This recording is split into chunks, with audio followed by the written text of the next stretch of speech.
This is the Bison Coaches Corner, and we're talking Bison women's basketball today. Here with us is Maren Walseth, the head coach of the Bison women's team. And the Bison lost 2 games this week at Denver and at home against Oral Roberts. We're going to go through those games, set up this week, talk a little bit about the standings, and welcome to the set, head coach. And let's first talk about this Denver game on the road on Thursday. So you're +5 on the glass. You lose the game, however.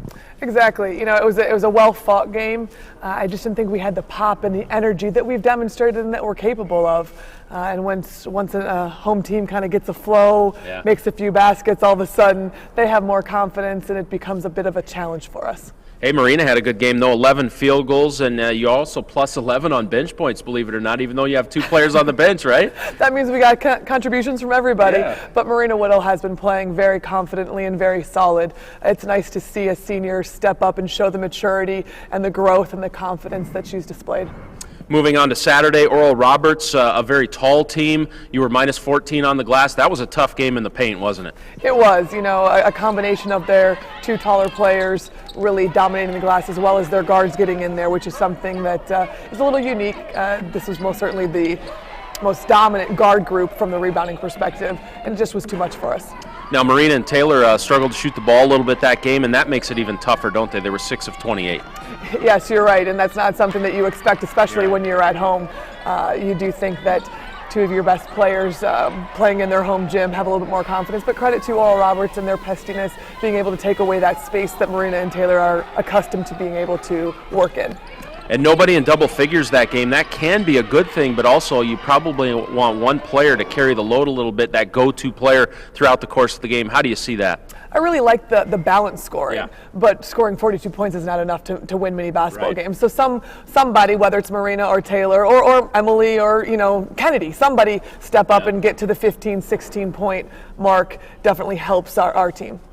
Now, Thursday and Saturday this week, you have a couple of tough games. There's good teams in this league. South Dakota and IUPUI are 2 very good teams. Let's first start with South Dakota. They're 2-1 and 11-5. Obviously, a very good team. They've done well in the past 2 years in the league. So, are they good this year? What are they like this year? Yes, South Dakota is extremely talented once again.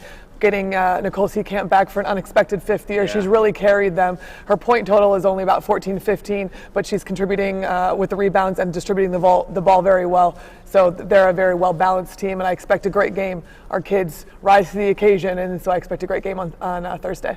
You know, then on Saturday at 7 o'clock at IUPUI, they're 2-1 and 11-5, so same record as USD. Obviously, they're a very good team, too, and they have had success in the league the last couple of years. They are. They're a little bit of a different team in that they're much more fast-paced, want to play, want to kind of make it look ugly and speed up this tempo. So it'll be a different style for us, but something, again, that'll present a great challenge for us to improve and show that we're getting better each and every game.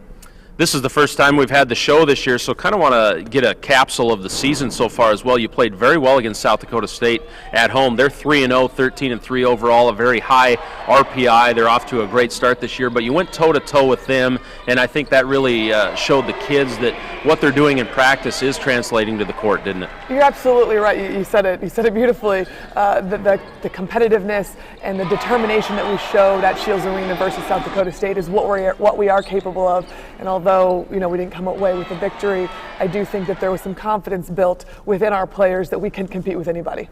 What do you think of the league so far this year? I think it's a pretty deep league. I mean, South Dakota State and South Dakota have really owned the league since it really started, or since all these teams came into it under the current system. But what do you think of the league so far? And South Dakota State obviously is in first place right now.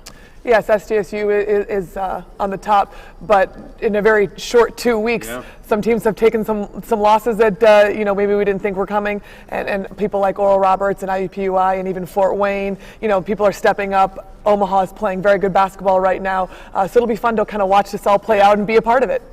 From an X&O standpoint, with the 2 tough games this week, what's the one thing that needs to improve from last week to get a couple of wins this week?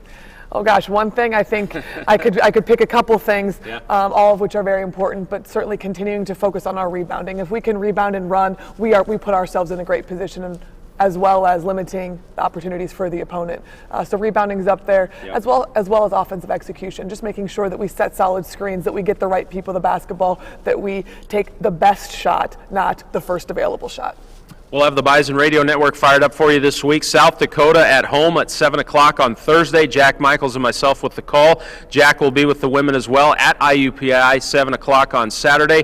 We'll recap both of those games next week. Best of luck to you, Coach. Thank you much. All right, this is the Bison Coaches Corner. We'll see you next time.